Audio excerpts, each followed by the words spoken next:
Bem-vindos a mais uma edição do JR 15 Minutos, o podcast da Record que aprofunda as notícias que mexem com a nossa vida.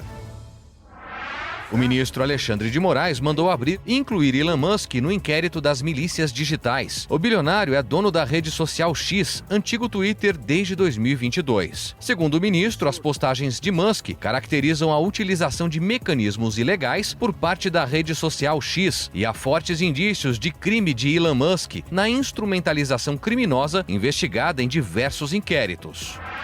O bilionário Elon Musk fez algumas publicações no último fim de semana criticando decisões do ministro Alexandre de Moraes e ameaçando reativar contas na rede social X, que foram bloqueadas por determinação do ministro. O presidente do Supremo Tribunal Federal, ministro Luiz Roberto Barroso, publicou nota sobre o assunto afirmando que toda e qualquer empresa que opere no Brasil está sujeita à Constituição Federal. Que medidas a justiça brasileira pode adotar contra uma rede social sediada em outro país? Esse confronto pode levar o governo ou o Congresso brasileiro a adotarem medidas de controle das redes sociais? A rede social X pode deixar o Brasil? Quem nos ajuda a responder essa pergunta e entender esse confronto é o especialista em Direito Digital e professor da FGV, Felipe Medon. Bem-vindo ao nosso podcast, professor. Muito obrigado, Celso. Uma grande honra estar aqui com você, com o Clébio, para discutir esse assunto tão relevante. Quem nos acompanha nessa entrevista é Clébio Cavagnoli, repórter da Record em Brasília. Ô Clébio, Elon Musk já reativou uma conta bloqueada pela Justiça brasileira. Oi, Celso. Prazer estar com você novamente. Olá, professor Felipe, prazer igualmente. Olha, Celso, nesse domingo, o blogueiro Alan dos Santos, que é considerado foragido da justiça brasileira nos Estados Unidos, desde 2021, fez uma transmissão ao vivo para cerca de 10 mil pessoas. Se for constatado o descumprimento da decisão do ministro Moraes, isso pode levar a rede de Musk a pagar uma multa de R$100 mil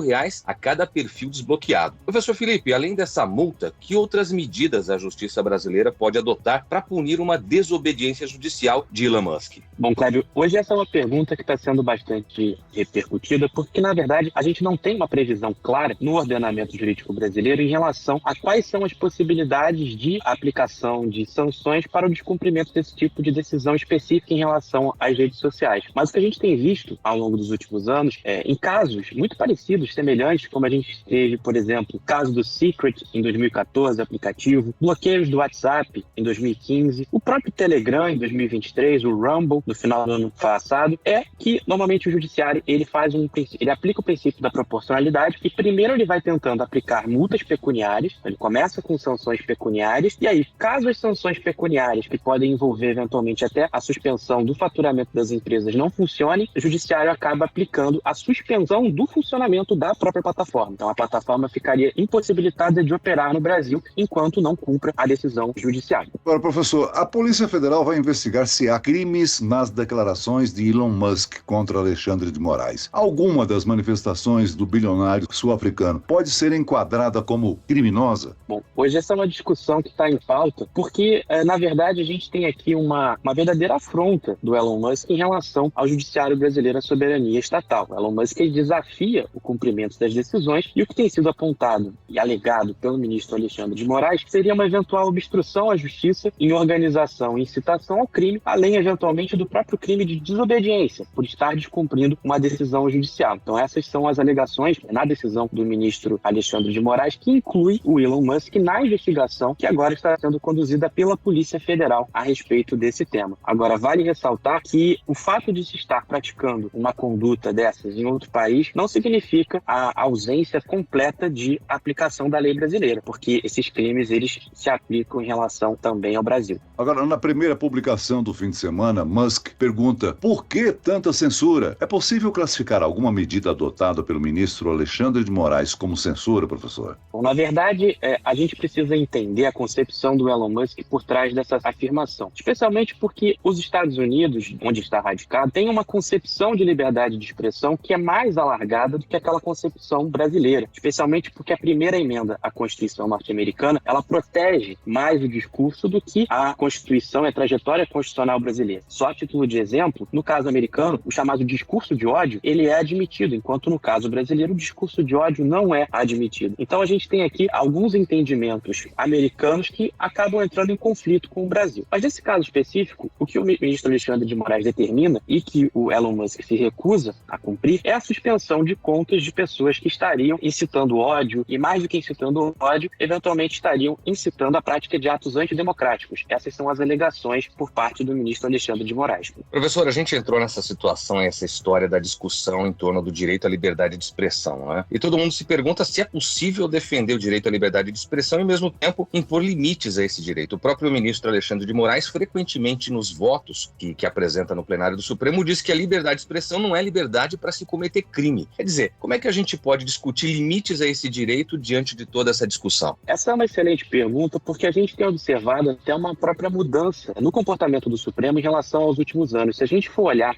decisões um pouco mais antigas do Supremo, a gente vê até algumas afirmações em votos de alguns ministros, como a ideia de que a liberdade de expressão gozaria de uma posição preferencial no ordenamento jurídico brasileiro, algo que sempre foi criticado, por exemplo, pela doutrina do direito civil. Então a gente via já essas manifestações por parte do Supremo, só que me parece que houve uma mudança fática importante, especialmente a partir do surgimento do fenômeno da desinformação e da aplicação da desinformação no contexto eleitoral. Então, a partir dos movimentos antidemocráticos, dos ataques à democracia, o Supremo parece estar adotando uma posição de maior, digamos, restrição à liberdade de expressão, haja vista outros valores que acabam entrando em ponderação, como eventualmente a segurança da própria democracia e o transcurso do processo eleitoral de uma maneira republicana e democrática. A nota do presidente do STF, o ministro Luiz Roberto Barroso, foi endossada pelos outros ministros do Supremo. Esse apoio reforça Moraes para o confronto com Elon Musk? Não tenho dúvidas que sim. Me parece que quando o ministro Luiz Roberto Barroso, presidente da Corte, emite essa declaração respaldada pelos demais ministros, o que está sendo feito, na verdade, é, de certa forma, garantir que há uma unidade do Supremo em relação à preservação da autoridade de uma decisão brasileira, uma decisão judicial que foi emitida e que está sendo descumprida por uma empresa estrangeira que se recusa a cumprir uma decisão em violação à soberania estatal. Então, me parece que é, sim, de certa forma, um reforço às medidas que têm sido tomadas. Além da reação do STF, já se voltou a falar no Congresso Nacional em retomar a votação da chamada Lei das Fake News. Essa lei, ela pode criar um controle mais efetivo no Brasil do discurso de ódio e da disseminação de notícias falsas pelas redes sociais, professor? Certamente, Celso, e talvez esse seja um dos maiores problemas atualmente, a ausência de uma regulação das redes sociais, porque o Marco Civil da internet, ele não acaba dando conta da complexidade do fenômeno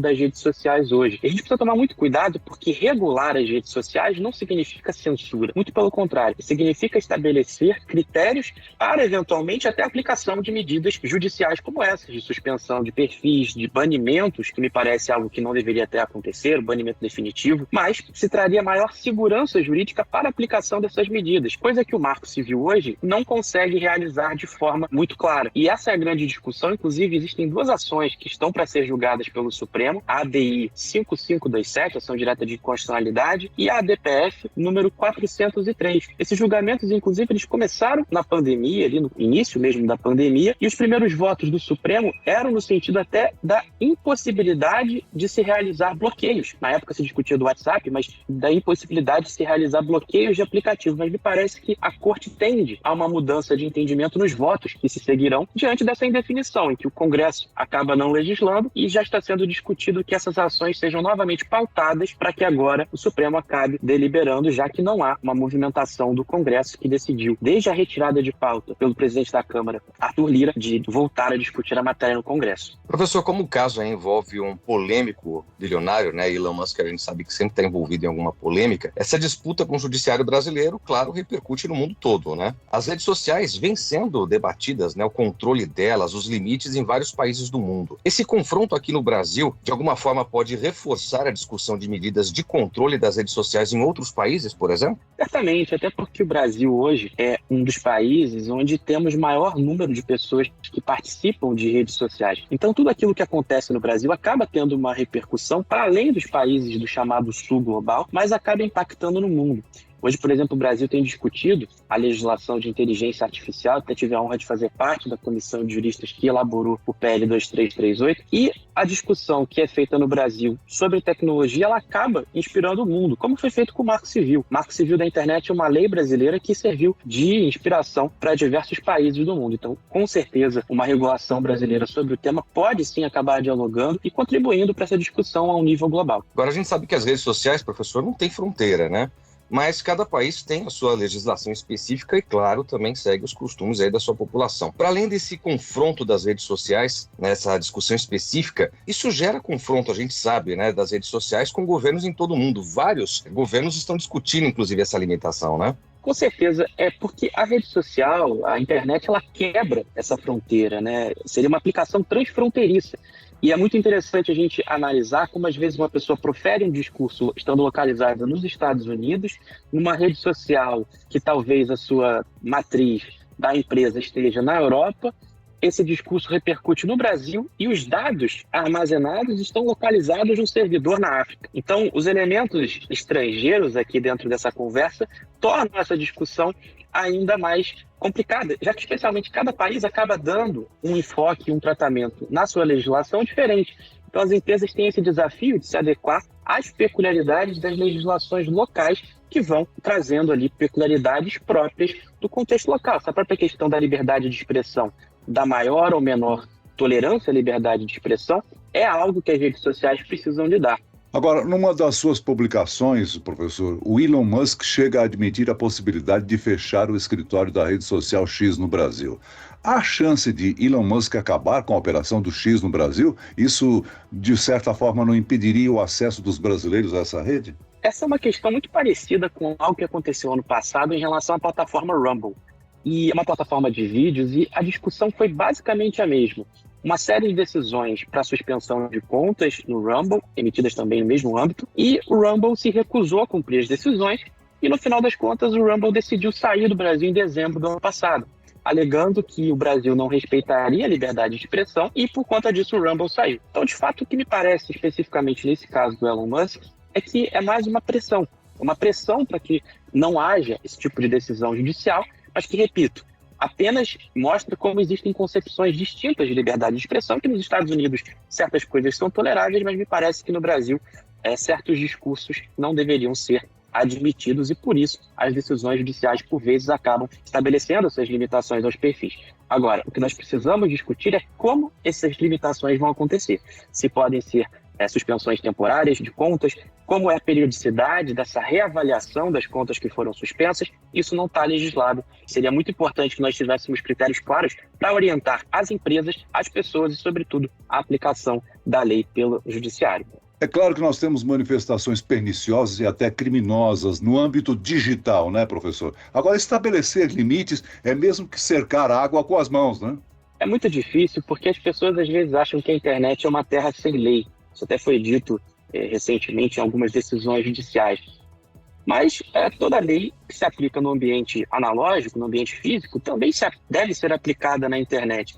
Só que, de fato, é muito difícil coibir certas condutas no âmbito digital, porque, primeiro, há uma velocidade muito grande de transmissão, há uma capilaridade muito grande do discurso, e é muito difícil realizar esse controle e esse monitoramento, o que também impõe um desafio para as empresas de conseguirem, caso as leis se alterem, realizar essa moderação de conteúdos e verificação daquilo que é postado pelos usuários, o que deveria até acabar estimulando a adoção de ferramentas de inteligência artificial que já são utilizadas, mas deveriam ser incrementadas para realizar esse monitoramento do discurso e a supervisão, eventualmente, de discurso de ódio, desinformação, como já está sendo sugerido em alguns projetos de lei que estão sendo discutidos no Congresso. A gente pode até lembrar o caso do presidente Donald Trump, que criou uma própria rede, né? Sim, me parece que é até algo interessante da gente perceber como que a volta do Donald Trump às redes sociais, porque ele também foi banido nos Estados Unidos após o episódio do ataque ao Capitólio, também mostra como que o crescimento do Donald Trump político nos últimos meses se deve muito também ao fato de ele ter recuperado as suas redes sociais e hoje está utilizando normalmente as suas redes sociais. Então a gente também precisa avaliar até que ponto eventual suspensão não é para assegurar o cumprimento democrático, para impedir certos ataques à democracia, E especialmente quando nós estamos falando de um ano eleitoral como esse que nós estamos vivendo, com eleições municipais se avizinhando, uso de deepfakes que podem contribuir bastante para atrapalhar o jogo eleitoral de forma criminosa, nós precisamos ter ainda mais cuidado. Muito bem, nós chegamos ao fim desta edição do 15 Minutos. Eu quero aqui agradecer a participação e as informações de Felipe Medon. Ele é especialista em Direito Digital e professor da FGV Direito. Muito obrigado, professor. Estou sempre à disposição, Celso. E agradeço também a presença de Clébio Cavagnoli, repórter e apresentador da Record em Brasília. Eu que agradeço, Celso. Sempre um prazer estar com você aqui no podcast. Esse podcast contou com a produção de David Bezerra e dos estagiários Fernando Russo e Isabela Santos, sonoplastia de Marcos Vinícius, coordenação de conteúdo Edvaldo Nunes e Deni Almeida, direção editorial Tiago Contreira, vice-presidente de jornalismo Antônio Guerreiro. Você pode acompanhar o JR 15 Minutos no r7.com, nas redes sociais do Jornal da Record e nas principais plataformas de streaming. Eu, Celso Freitas, te aguardo no próximo episódio. Até amanhã.